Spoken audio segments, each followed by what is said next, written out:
So much like the snaps, hook and bars or hook and eyes have a lot of different styles and sizes and finishes depending on the need of the sewing job.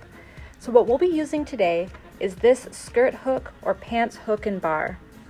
And what this allows for is a flat kind of application. It doesn't add a lot of bulk, and often it gets used on waistbands, things that you don't necessarily want to add a lot of volume to at the waist or at the top of a zipper. But just know that there are other ways that we can use hooks and bars or hooks and eyes. The main difference is a bar is this kind of straight line, whereas the eye is that loop. And what bars do is that they are stitched straight down to the fabric. They don't rock, they don't move. Whereas these loops, if they get stitched, or these eyes, if they get stitched by these little loops at the very bottom, they allow for a little bit of wiggle room and a lift from the fabric. So we'll often see this kind of size of hook and eye on capes or on things that are really heavy and need some strength at their closure. And then hooks and eyes or hooks and bars work all the way down to different sizes. So you might recognize the top of these from the top of zippers in vintage garments, or you might have seen these at the waistband of an old vintage dress as a way to kind of bridge the gap between buttons if you've had things gap on you. And they all serve a different purpose depending on their size and on their finish. Whatever will get the job done without being really obvious or really protruding from that fabric. And the last fastener that we'll do will be the hook and bar. So it actually has the exact same technique as the snaps. It's just a little bit different in makeup. So in this case, you have the hook that will hook into the bar. And so you see how that has a little upraised shape? That U shape will actually fit around the paddle of the hook so that it sits right in there, like that. And so much like the snaps had a specific placement for the positive side and the negative side, so do the hook and bar. The bar goes on the side closest to the body, and the hook goes on the side furthest away from the body, on the overlap. So we already transferred our line to the center placement of where our fastener will be, but similar to the snap, we're not going to put that right in the center, because if that got hooked right there, you have all this hanging out doing nothing. So that same 1/4 inch away, but there's not really a clean way to pin this. So you can mark it with your ruler. You can think of like the width of your pinky as an example. The important thing is that it's approximately a 1/4 inch away from the edge, and that you maintain the straightness, that you don't go like womp and try to put on something crooked. So I'm going to start by sewing these bottom 2 holes. It doesn't matter which pair you start with, but you'll want to start with one of these 2 pairs and the outside hole at that, because you'll go through these 2 and then the center one and then come up on the other pair. But it doesn't necessarily matter which side you start on. I'm going to hold my hook in place, and with my knotted thread I'll hide the same way, where I can put it underneath my fabric, and I'm just taking a small pig stitch and coming up through that first hole, the one closest to the fold, not going through to the outside.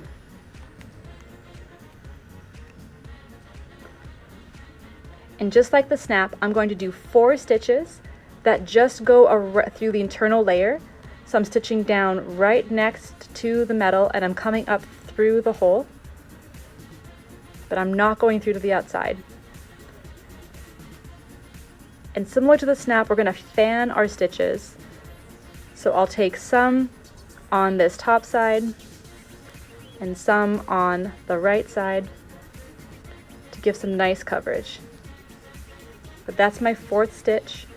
So now I'll take a pick stitch through to the outside.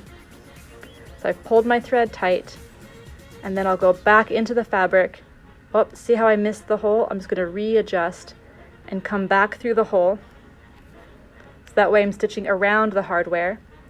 And you see how I've let it migrate a little bit? I'm just going to adjust that before I commit to the second hole. And now I'm ready just to jump over to its partner. If you go through to the outside, that just becomes your pick stitch. Try to avoid doing multiple stitches to the outside. But at the end of the day, it's on stage, And often a lot of these closures, especially snaps, are hidden by buttons anyways. Hooks, not always. But I have my 4th stitch, so I'll take a 5th and pick through all layers. And making sure that as I pull my threads tight, I'm not pulling it so tight that it snaps, but tight enough that they both pull evenly. So now we're going to travel from this hole to the large hole on the bottom. Because of the makeup of the metal, it's actually pretty hard to angle your needle up, so we'll do it in 2 steps. So one, I'm just traveling through the internal layers, I'm not going through to the outside. So when I do that, I don't pierce the fabric straight down, I pierce on an angle and I lightly lift, and that allows me to kind of separate the 2 layers as I'm stitching. But you see how right now I'm coming through the muslin, but below the hole, I'm not coming up through the hole just yet. So once I've pulled that tight and I've fixed my little snarls, then I'll come up through the hole, and it's as if I did it all in one go anyways. And now, you guessed it, I'm just going to do the same steps as the other holes. 4 stitches through the interior layer. And you're trying to keep your work nice and solid against the side of the metal. You're not stitching too far away. You're trying to go down right next to it. And then you can kind of bend the fabric to push your needle outwards. But now that I've done 4 stitches, I'll do a 5th through to the outside.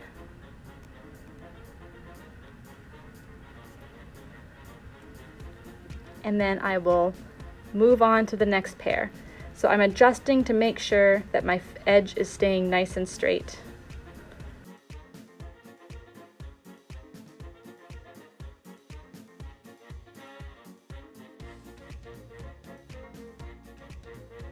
And then to finish, right next to your work, you'll do a small pick stitch to make a loop and complete the double locking stitch in the manner of your choosing.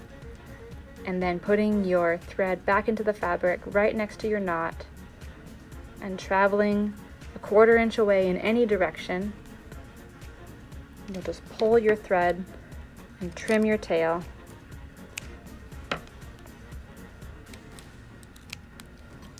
So when you're done the bar side, or the hook side rather, you'll see you have your cluster of stitches around the metal holes, but from the right side you just have the 5 pick stitches, 1 for each of the holes, just like we did for the 4 of the snap.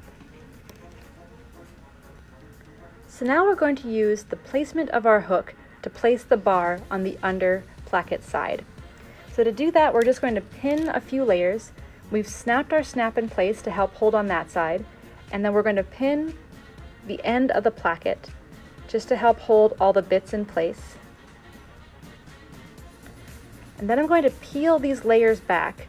So you see how I can roll the fabric just so that we see this stitch line, but I'm also exposing just the bit of that paddle. So if I were to pull this open, I'm trying to find that little width of the actual paddle of the hook. So I'm going to fold and kind of pinch all my fabric together. And right now, I'm going to pin through the underside layer right where that hook starts and ends. So I'll go into the fabric and come out of the fabric so that way my pin width matches the width of that paddle. It's also important to match like the angle.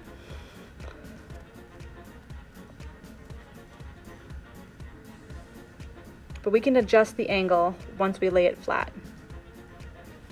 And then I can unpin and unsnap just to get access to it. So right now I'll adjust this pin just so that way I can make it a bit more even with that stitch line.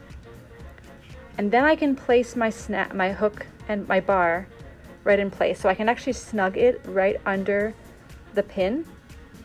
So if I were to push this bar against the pin, that'll actually hold it in place for me, because this width is the same as the width on the hook itself.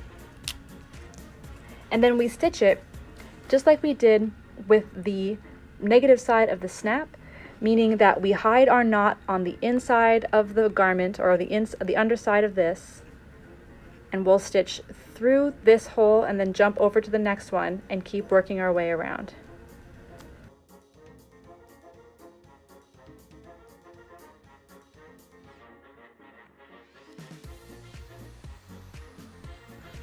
So I'm fanning my stitches around the hole,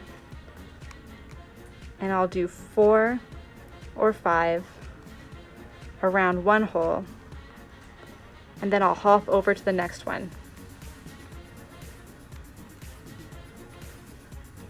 We stitch each pair of holes rather than just stitching between them, because this makes for a more secure bar to hook into.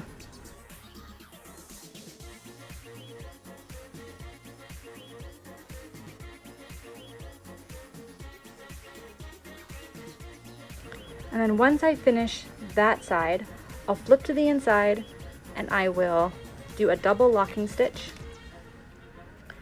Now, when I was taught by someone who hated visible threads, and so Robbie always said that we never travel from one pair of holes to the next, because if you were to have a traveling stitch, it would be visible and ugly. But I say we can travel between the layers. So you have some options. One, you can either stitch through your 1/4 inch away and hide your tail and cut and then restart on that side, or you can take your stitch the width just through the layers, aiming to come up around where these holes are.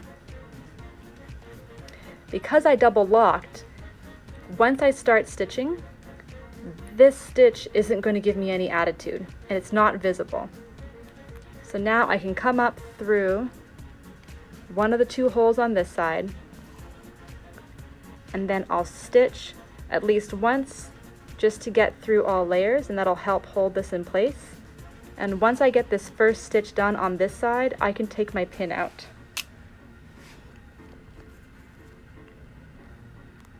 And then you'll repeat on this side what you did on the first side.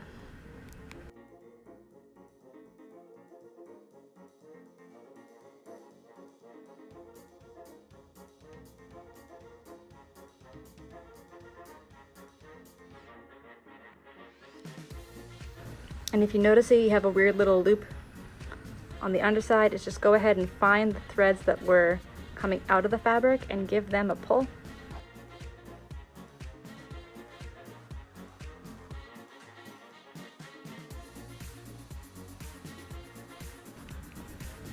And then to finish, you'll do a double locking stitch right near your work. Go down to a loop, pull it twice,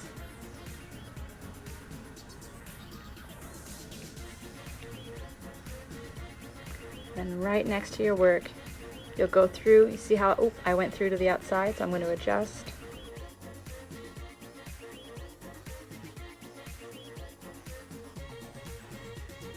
That way, once you close your fasteners, you can hook your hook in, and it's done.